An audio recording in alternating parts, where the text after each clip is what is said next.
Hello everyone, আসসালামু আলাইকুম। কেমন আছো তোমরা সবাই? আশা করি ভালো আছো। আমিও আল্লাহর রহমতে ভালো আছি। আজকে আমি তোমাদেরকে দেখাবো কিভাবে রাইস কুকারে খুব সহজেই মেরা পিঠা বানানো যায়।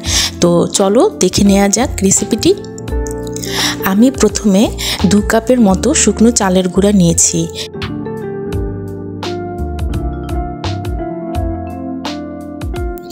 আমি চুলোতে পানি গরম করতে বসিয়ে দিয়েছিলাম। দিয়ে দিলাম স্বাদমতো লবণ আর স্বাদমতো চিনি। পানিটা ভালো মতো বলক হয়ে এলে আমি এতে চালের গুঁড়োগুলো দিয়ে দিলাম আর পিঠা কাইটা ভালোভাবে করে নিলাম।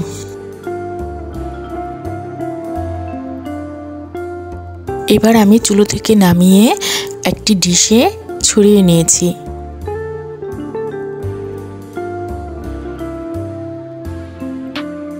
এবার আমি এতে দিয়ে দিলাম কোরানো নারকেল দিয়ে এবার আমি ভালোভাবে পিঠার ডোটা তৈরি করে নেব।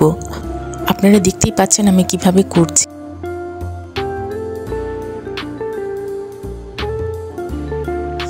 এই তো আমি গোল গোল আকারে শেপ করে নিয়েছি।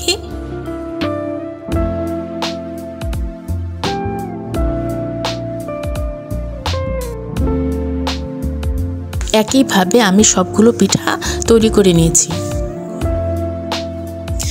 এই তো আমার সবগুলো পিঠা বানানো হয়ে গেছে। এবার আমি পিঠাগুলোকে ভাপে দিয়ে দিব। আমি রাইস কুকারে পরিমাণ মতো পানি দিয়ে নিলাম এবং এর উপরে স্ট্যান্ডটা দিয়ে দিলাম।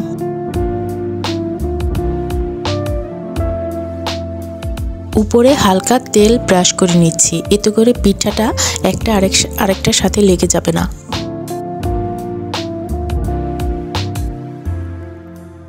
এবার আমি এক এক করে সবগুলো পিঠা রাইস কুকারে দিয়ে দিচ্ছি।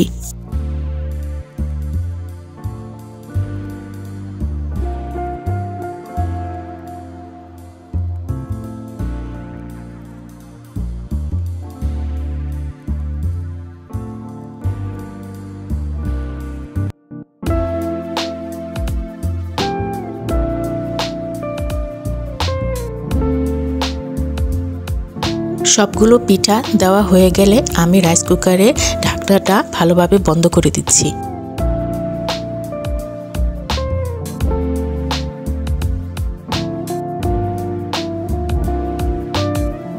এই তো পিঠাগুলো আমার হয়ে গেছে। এবার আমি পিঠাগুলোকে একটি পাত্রে নিয়ে নিচ্ছি। আমি একটা পিঠা ভেঙে দেখাচ্ছি।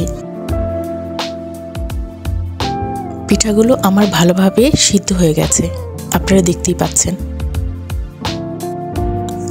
আমার ভিডিওটি যদি ভালো লেগে থাকে তাহলে অবশ্যই লাইক, কমেন্ট, শেয়ার করতে ভুলবেন না আর চ্যানেলটি অবশ্যই সাবস্ক্রাইব করে নেবেন। তো আজকে এ পর্যন্তই, দেখা হবে আমার নেক্সট ভিডিওতে। সেই পর্যন্ত ভালো থেকো সবাই। ওকে, আল্লাহ হাফেজ।